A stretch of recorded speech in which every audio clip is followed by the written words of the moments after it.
I have been an oncology nurse for over 30 years and have spent the majority of my career researching oral mucositis.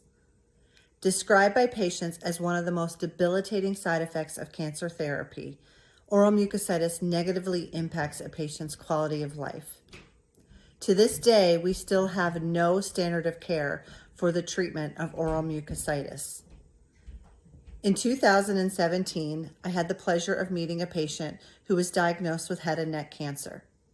Typically, when patients receive head and neck radiation therapy, around treatment 23, they start to develop the side effects of oral mucositis.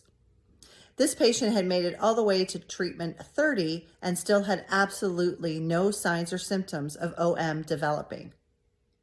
When we asked the patient what he was doing to help prevent the oral mucositis, he had told us that his daughter was a dentist and was shining a magic red light into his mouth.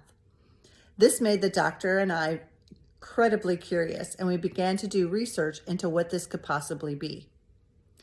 Upon looking into many journals and articles, we found out that photobiomodulation, or PBM, is standard of care in Europe and Brazil for the treatment of oral mucositis. We then went on to find out that there were over 30 randomized clinical trials that showed that PBM had significant improvement in the side effect of oral mucositis. We started a program at the University of Pittsburgh Cancer Center here in Pittsburgh, Pennsylvania. We treated our very first patient in December of 2017, a head and neck cancer patient as well, and he made it all the way through treatment with absolutely no oral mucositis. We were, of course, astounded by the results. We went on to treat over 800 patients at the University of Pittsburgh, and I could not believe the incredible benefits that these patients had from receiving photobiomodulation.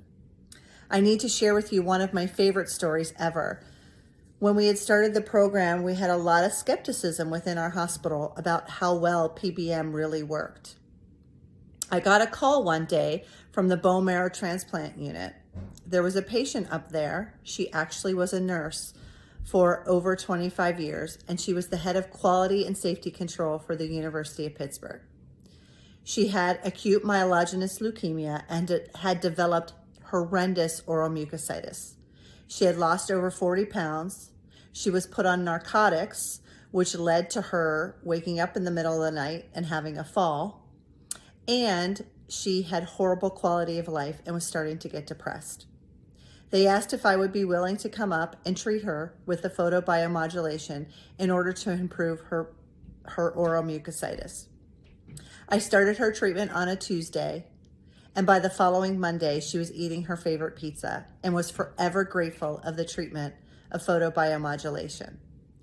She then went on to raise money to get a second unit for our hospital at the University of Pittsburgh. To this day, we now have 8 units in our hospital, and we continue to grow the program, treating patients with this horrendous side effect. What's interesting is patients absolutely love the treatment.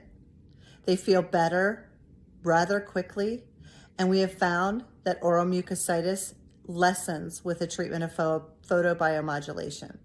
We have had a decrease in PEG tube placement or feeding tube placement, and we have seen an improvement in patients' quality of life. In my 30 years of practice and working with many treatments for oral mucositis, I have never come across something that has impacted our practice in such a positive way as the photobiomodulation. The 3rd and 4th unit that we got from the hospital also came from patients who were just so pleased with the treatment that they wanted it to be offered to all the patients in the hospital. Not only do we have one in radiation oncology, we have 2 up in our oncology units, and we have 2 in our outpatient centers as well. We also have a unit in our wound care center. So it has become quite a popular treatment at the University of Pittsburgh and really at a lot of centers here in the States. It has shown such a benefit to patients and really has made a difference in their oncology treatment.